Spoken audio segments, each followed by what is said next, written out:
saya Kawan Alumina yang PM 2478-2005 program studi teknologi aplikasi internet jurusan teknologi informasi. Oke, pada kesempatan kali ini saya akan mempresentasikan proposal tugas akhir saya berjudul pengembangan aplikasi web dan mobile untuk monitoring kondisi lahan pertanian guna meningkatkan efisiensi petani di Provinsi Lampung.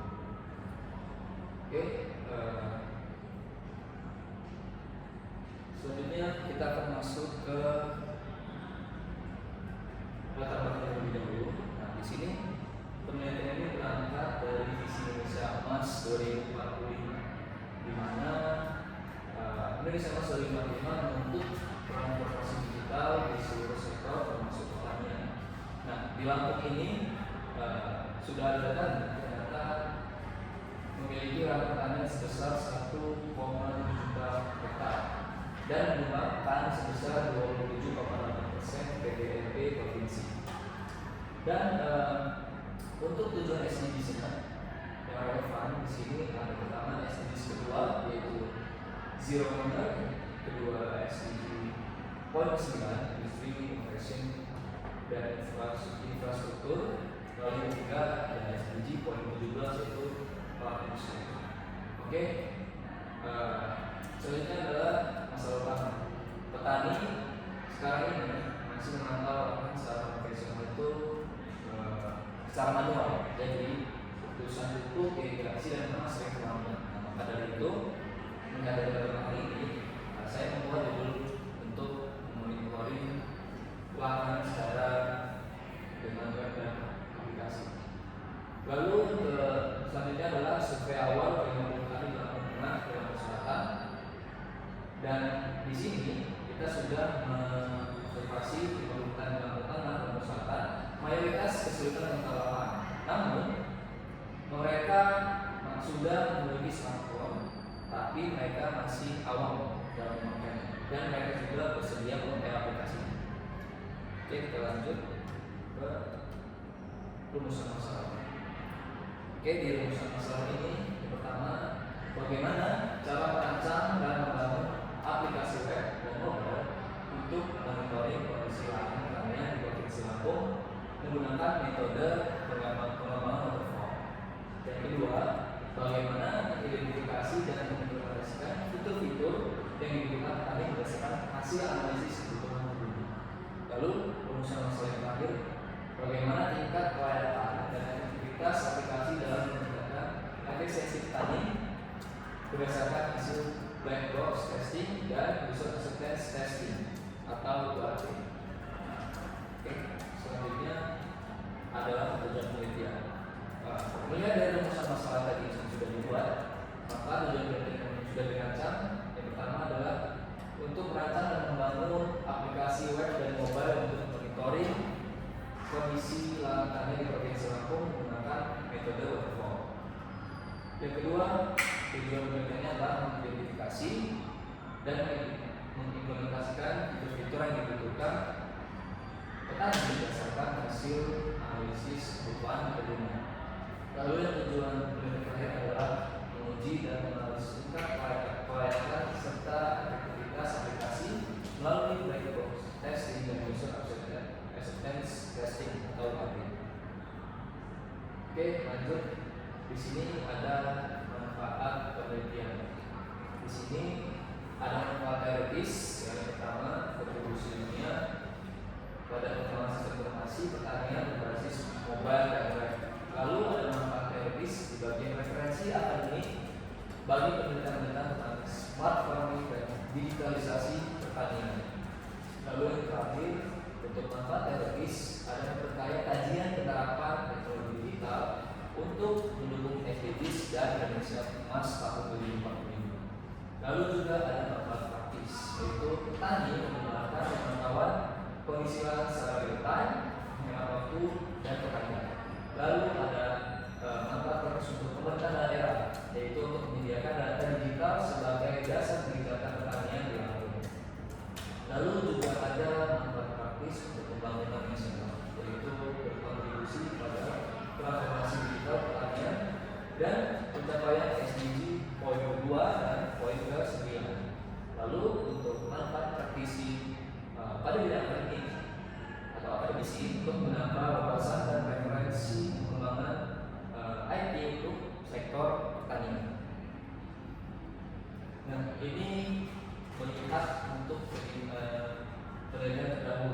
sini ada penelitian oleh Lubban Gaul.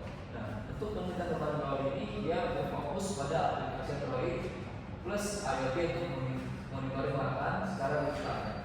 Untuk kelombitannya, data kondisi lahan sudah cepat dan terbaru. Namun, di penelitian kelas dari research atau celah, di untuk penelitian Lubban Gaul masih ada celah untuk belum ada platform web dan data kontrol resmi untuk BMKG. Selanjutnya adalah Pareto. Di sini dia berfokus pada Flutter plus sensor IoT untuk sudah pengembangan. Nah, kelebihan untuk penelitian dia yaitu UAT tinggi 90 sampai 93% dan aplikasi otomatis. Namun juga pasti ada juga research rate-nya tercela yaitu belum spesifik domain pertanyaan dan fitur peta atau rekomendasi. Selanjutnya Asbara dan Nadia. Nah, di sini dia berfokus pada aplikasi dan orang hasil dari aplikasi darurat itu berbentuk web dan mobile untuk produksi motif darurat dan menggunakan waterfall. Nah, kelebihannya itu dia lolos seluruh black box testingnya. Namun pada dasar kedua penelitian ini fokus pada produksi dan bukan monitoring lahan berkelanjutan. Nah, selanjutnya ada penelitian Pratama dan Astrianti.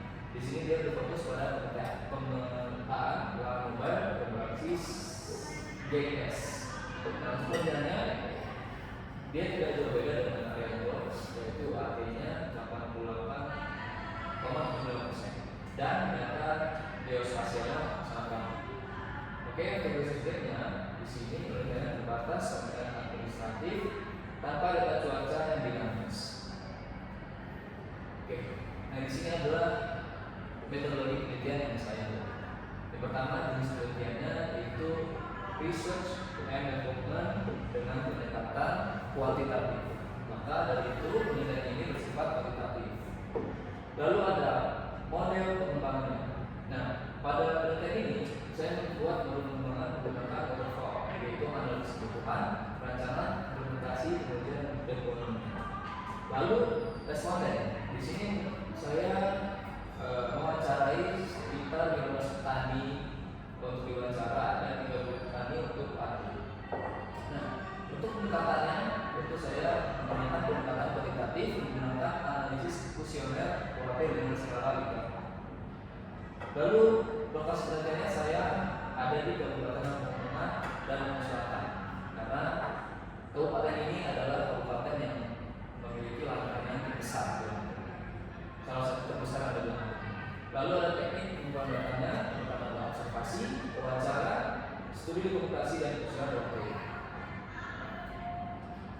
Lalu lanjut untuk teknologi yang digunakan. Yang pertama adalah Flutter. Di sini adalah aplikasi mobile cross platformnya. Lalu JS itu akan membuka web yang dinamis. Laravel di sini Laravel VPN dan RESTful API. Lalu SQL sistem manajemen datanya menggunakan SQL. Lalu ada Google Maps API ini untuk visualisasi lokasi lahan berbasis GPS. Lalu ada BMKG, ini adalah data cuaca segini. Lalu ada Computer Map, itu data cuaca real time pendukung. Lalu ada Firebase Cloud Messaging, itu pengiriman aplikasi push. Nah, untuk rencana pengujian di sini ada black box testing. Nah, di sini dilakukan oleh tim pengembang untuk menguji fungsionalitas fitur utama sesuai spesifikasi. Lalu ada hasil dikategorikan valid atau tidak valid dengan output yang diharapkan. Lalu ada user acceptance testing. Nah, di sini menyebabkan 30 petani tadi yang menggunakan aplikasi selama 2 minggu lalu mengisi kuesioner. Nah, sekali kerja itu 1 sampai 5, 20 pertanyaan pada aspek usability, usefulness, performance, dan satisfaction. Nah, target keberhasilan penelitian adalah tingkat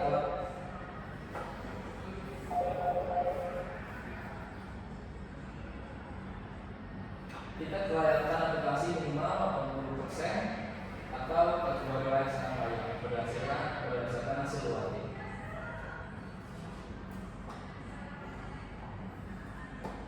Oke, lanjut sekarang ke target hasil untuk 10/10 itu untuk target skenario black box testingnya ditargetkan untuk 100 kali, lalu menentukan fungsionalitas sistem sesuai spesifikasi. Oke, lanjut.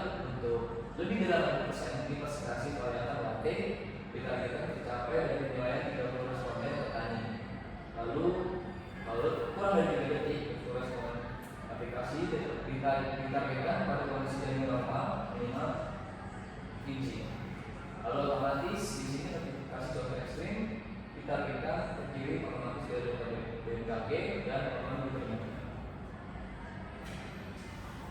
Nah, di sini terakhir adalah kontribusi penelitian, yaitu adalah SDGs yang didukung, yaitu ada 3. Pertama SDGs poin 2 zero hunger, yaitu peningkatan produktivitas pertanian. Lalu SDG poin ke-9 industri, innovation dan infrastruktur. Lalu ada SDG poin ke-17 yaitu partnership for the goals. Lalu keunggulan diharapkan di sini adalah tersedia di 2 platform, di web dan aplikasi mobile. Lalu notifikasi cuaca ekstrim real time. Lalu ada adaptasi sederhana untuk berbagai literasi digital. Ada laporan PDF untuk laporan koordinasi pertanian dan Indonesia Emas di sini 2045 mendukung pilar transformasi digital dalam RPJPN 2025-2045 khususnya di sektor pertanian sebagai tulang punggung ketahanan pangan nasional. Nah, untuk keterbatasan penelitiannya di sini memerlukan koneksi internet stabil. Kalau dia tidak punya internet stabil, mungkin akan penelitiannya tidak maksimal, terbatas. Lalu untuk data pemesilaan masih manual, belum sensor IoT visi. Lalu rekomendasi tanam masih berbasis aturan, rule base dan sederhana. Oke, terima kasih. Ini tadi adalah presentasi proposal yang bisa saya paparkan. Selanjutnya mungkin ada pertanyaan dari Bapak dosen penguji. Di sini bertanya kepada Anda, kenapa memilih topik monitoring pertanian ini untuk tugas akhir Anda sendiri? Apa maksudnya? Terima kasih kepada Bapak Bos selaku dosen penguji. Karena mengapa saya memilih judul ini untuk tugas akhir saya? Karena sektor pertanian adalah tulang punggung ekonomi. Tulang punggung termasuk tulang punggung ekonomi di Indonesia. Dia telah mengedipkan sebesar 27,8% PDRB Indonesia. Nah, namun pemantauan lahan yang ada di Lampung ini masih terbatas, masih manual. Pada itu, saya melihat di sini masih ada peluang untuk teknologi informasi untuk membantu efisiensi petani yang ada di Lampung. Itu sih. Jadi menurut saudara ini apa perbedaan antara 15 responden wawancara dan 30 responden kuat?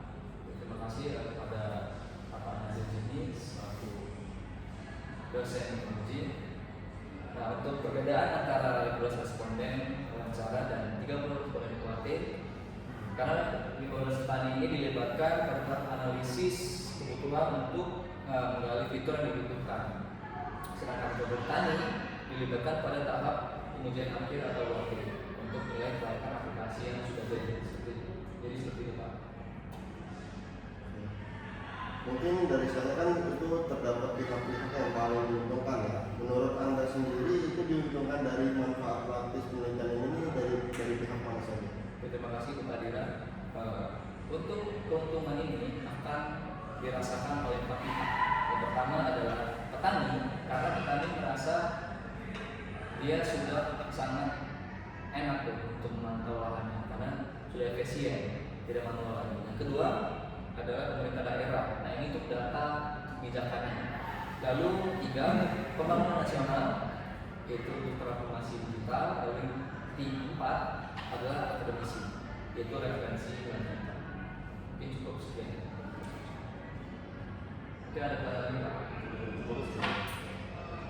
Mungkin cukup proposal tugas saya. Kurang lebih saya maaf. Akhirnya assalamualaikum warahmatullahi wabarakatuh.